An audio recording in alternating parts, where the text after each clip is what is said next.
នេះរថយន្តសេរីទំនើបមកគ្រឿងម៉ាក Ford ដែលពាក់ស្លាកលេខរដ្ឋ25 2.49 និង 86 ដែលបើកបរដោយបរិសម្នាក់នៅក្នុងស្ថានភាព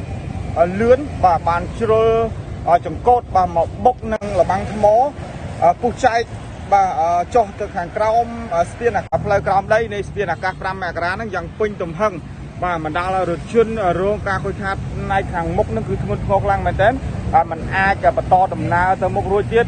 ហើយក៏ត្រូវបានសមាជិកបាទធ្វើការល្បាតមកប្រទះឃើញក៏បាទតាក់ទងទៅខាងមន្ត្រីបាទជំនាញចរាចរណ៍ផ្លូវគោកដើម្បីចុះមកចំណុចទីតាំងកន្លែងការហេតុដើម្បីយករថយន្តបាទបង្កខាងលើដែលពាក់ស្លាកលេខរដ្ឋនេះបាទយកទៅរក្សាទុកនៅស្នងការនគរបាលចរាចរណ៍ផ្លូវគោកបាទរាជធានីភ្នំពេញ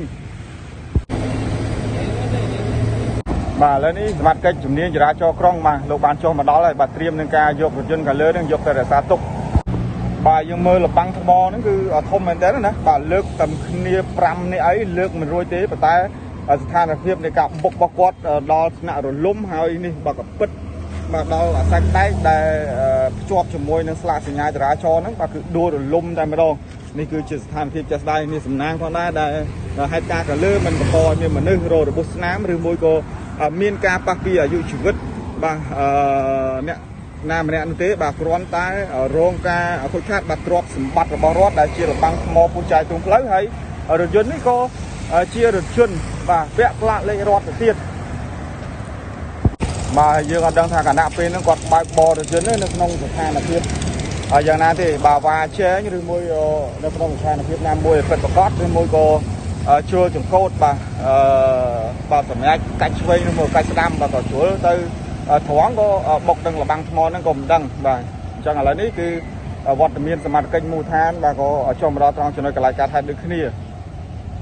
បាទទីតាំងគឺស្ថិតនៅក្នុងសង្កាត់បឹងកក់ទី2ខណ្ឌទូគោករាជធានីភ្នំពេញបាទឥឡូវនេះសមាជិកបាទជំនាញបាទចរាចរណ៍ក្រុងបានស្ទូចបាទរថយន្តខាងលើដែលប្រកបបុកនឹងលបាំងថ្មពុះចែកផ្លូវក្រោមដីបាទស្ពានអាកាស5មករាហ្នឹងបាទដាក់ទៅលើរថយន្តដើម្បីយកទៅស្នងការនគរបាលបាទចរាចរណ៍ផ្លូវគោកដើម្បីរក្សាទុកបាទរងចាំការដោះស្រាយនៅពេលក្រោយរថយន្តខាងលើនេះគឺស្លាកលេខរដ្ឋបាទបុកនឹងលបាំងថ្មពុះចែកទ្រង់ផ្លូវរបស់រដ្ឋទៀត